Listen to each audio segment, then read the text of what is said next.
Good morning, everybody. This is Peter Morton, National Vice President Emeritus of Knights on Bikes USA.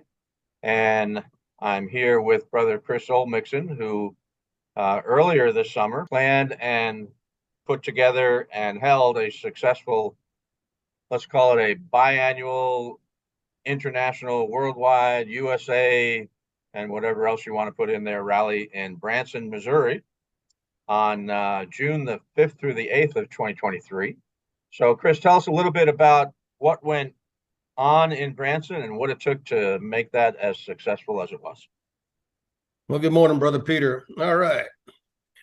About a week after the 2021 rally in New Orleans, Lisa and I went to Branson to start scouting out facilities that could handle us. We figured, at least 200 people would be showing up. And there were only two facilities that would really fit us. We took that information and we discussed it with State President of Oklahoma, Jim Spieth, Mickey Hubert, the President of Arkansas, and Bob Hall, the President of Missouri, because those are the three states that were sponsoring the 2023 rally.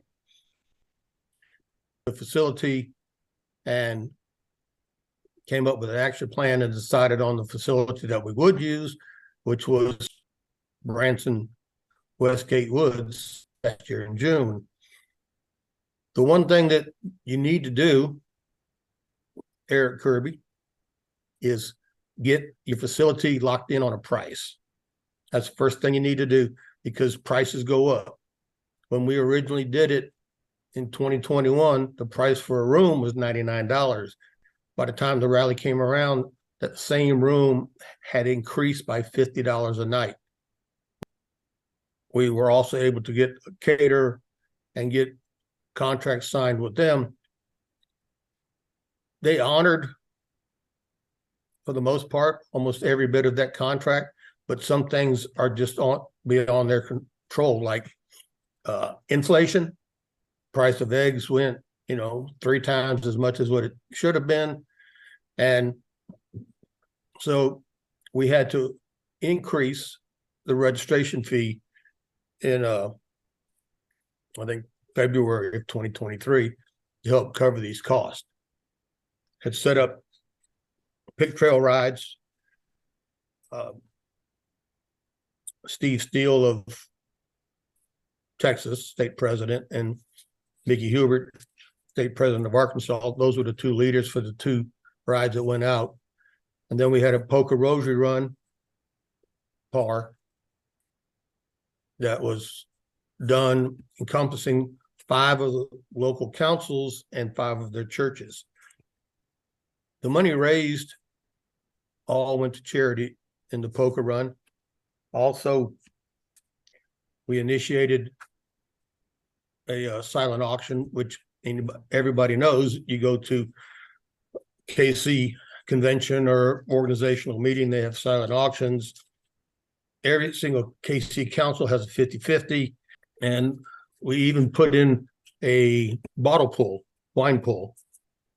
Put wine in brown paper bags. You pay $20 and you just go grab a bag. Whatever's in that bag is the wine you get. And now you can trade with someone else if you want to. So all the monies that were raised came out to be $4,161. We gave $2,000 to Patty Kissinger, who is the state deputy's wife, and her charity is vocational education in the state of Missouri.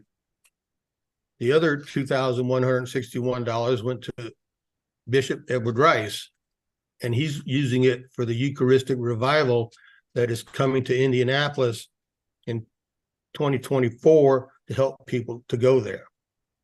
We also gave away a wheelchair, a KC wheelchair, to a local veterans task force. For some reason, they're having a very hard time getting wheelchairs for veterans. In the midst of everything going on the week, we had our business meeting. Other than next rally was going to be in New Mexico with state president, regional advisor Eric Kirby being in charge of the committee for hosting it. We discussed the preamble, discussed the guidelines. Then we held a vote. The vote was near unanimous that we will adopt the preamble and we will adopt the guidelines, and no hierarchy nor guidelines, bylaws will exist anymore. And Right, exactly. And those bylaws are the new guidelines that we adopted and ratified. Simply in a nutshell, say that we are Knights of Columbus who ride motorcycles to support state and local programs under the direction of the state deputy, and that was overwhelmingly supported by the members that showed up. So that was the last step in the elimination of the international bylaws in the U.S. and it was approved there. That was the last step to make it official in the United States, and very, very simple. We kind of were using those international bylaws for the last few years, and it actually evolved into or devolved into a separate organization apart from the Knights of Columbus, and we wanted to bring us back into the Knights of Columbus. Incidentally, we've been in contact with the Supreme Office of the Knights of Columbus, specifically the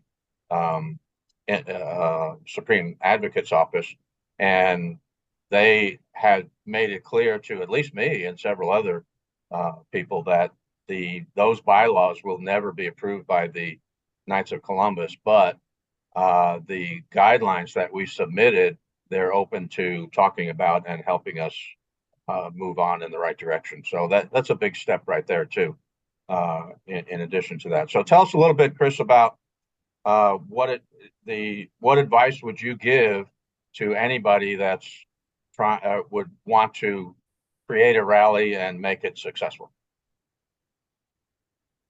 Well, find a venue and get a contract signed as soon as you can, because we all know inflation, and inflation affects us all, from the price of gas to the food you put in your mouth. So save up so you can attend without strapping your wallet too badly. If you start saving up now for 2025 in Santa Fe, it won't hurt you as bad as trying to come up with all that money for gas and room at the last minute. Last minute is, hard on everybody, from the people who are planning to the people who are going, because the people who are planning need an RSVP so they know how many people are going to be there, how many miles to feed, how much accommodations you need. It's not a last minute thing. And one thing that we did do that was beneficial is Brother Peter Morton had a motorcycle safety briefing the first night we were there on Monday, instructing us to, all that stuff that you learned when you first started riding, when you rode with groups. The Motorcycle Safety Foundation has guidelines on how to ride it as a group and what to do. And it was very beneficial. A lot of people got a lot out of it because, we're all complacent and we just tend not to do what we're supposed to do, as simple as. Exactly. And I think all that planning and everything that you said doesn't necessarily apply exclusively to the larger rallies. You can also apply them to the smaller rallies as well. You just had a successful Labor Day rally in Texas. Tell us a little bit about that and what planning went into that. Yeah, we had a Labor Day rally. It's the third annual. State President Steve Steele puts it on. We meet up in Kerrville. A lot of us stay in an RV camp that's on the Guadalupe River, which makes it very nice. We had 19 people for the ride this year. Ride the Twisted Sisters, Three Sisters, whatever you want to call them. It's a very pretty ride, though it is a hot ride. Lisa and I, we cooked all the food. People pitched in. We went to the store, bought what was needed to feed the number of people. And so we cooked for 2 days and had some really good camaraderie amongst everybody. A lot of talking about the Silver Rose, because the Silver Rose is going through the States right now. And San Antonio, where Steve Steele is from, they've been escorting Silver Rose. My Silver Rose doesn't show up till November 19th from Arkansas. So the end of November, I'll be doing a whole lot of escorting of the Silver Rose. So if you have nothing to do Labor Day of next year, come on down to Kerrville, Texas.